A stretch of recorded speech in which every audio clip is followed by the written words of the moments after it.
من الشيطان الرجيم بسم الله الرحمن الرحيم. Alhamdulillah. This has been really delightful for me. I'm really so pleased with the spirit that everybody brings and with the knowledgeable, the level of knowledge of everyone. It's very exciting. Alhamdulillah. I mean, it's spectacular. So I just wanted to say that to start with. So maybe we could start today with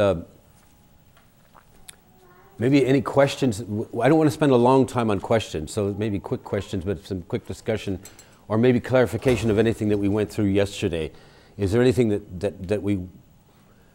I understand that a lot of what I presented yesterday was kind of trying to put a larger picture together from a lot of little pieces.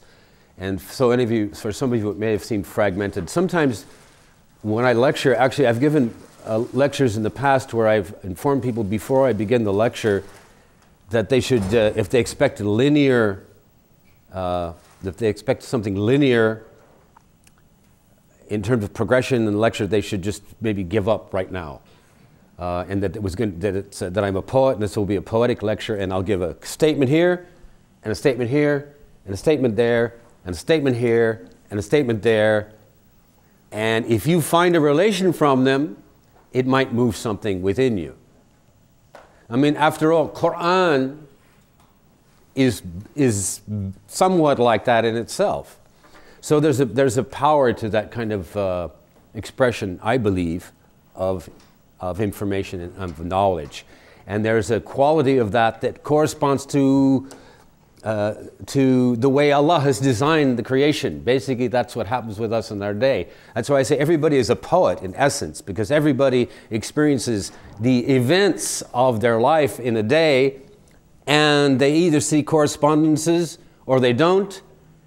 But the discovery of it is the kind of coming together of these pieces, and it gives a vitality and a life to the understanding and the living of the experiencing.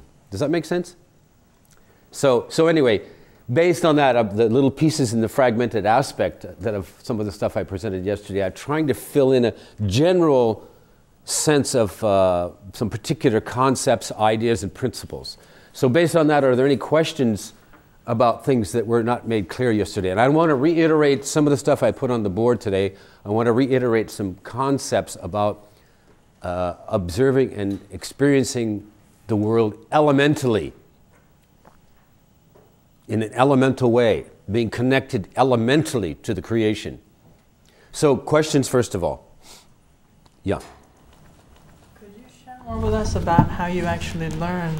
What were the ingredients of your education? What was the teaching style? Mm-hmm. What was your typical day like? Were you taken out into nature?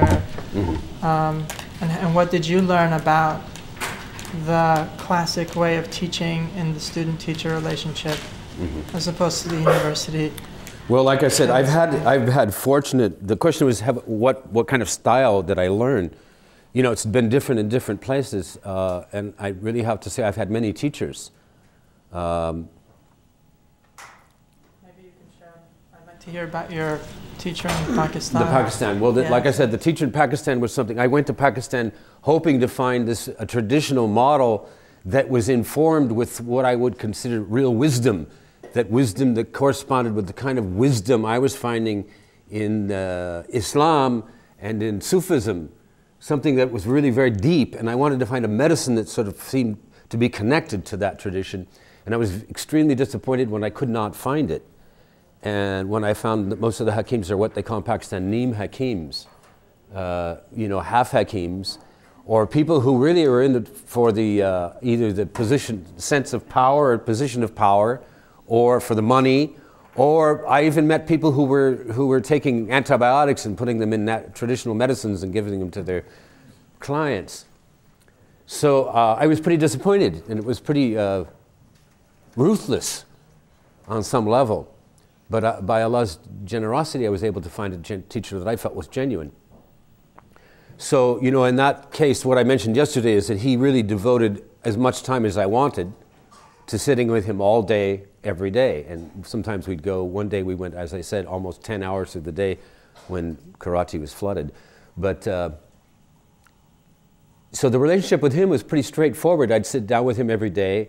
We would go through the notes from his grandfather, who was Nizamuddin from Ajmer, and he was a Hakim in Ajmer. Ajmer is where Muinuddin Chisti's maqam is, and Is that Nizamuddin Awliya? no, not Nizamuddin Awliya, Nizamuddin. But this was a Nizamuddin who was also very well respected as a Hakim in Ajmer. And there's a story about him and his servant when the British came with the troops to occupy Ajmer for the first time. And the city, the people of the city, the populace said, well, you know, there's nothing we can do because there was such a force coming. He and his servant dressed in their ihram from Hajj and went to the edge of the city to meet them in battle and to defend Ajmer, and of course the entire city then joined behind them. So that tradition of them being warriors was still present a bit. But I really believe that. I think the healer is a warrior, and I really believe the person of knowledge is a warrior in the age in which we live. And the warrior, you know, one is a warrior of courage, that is, of strength that comes from the heart.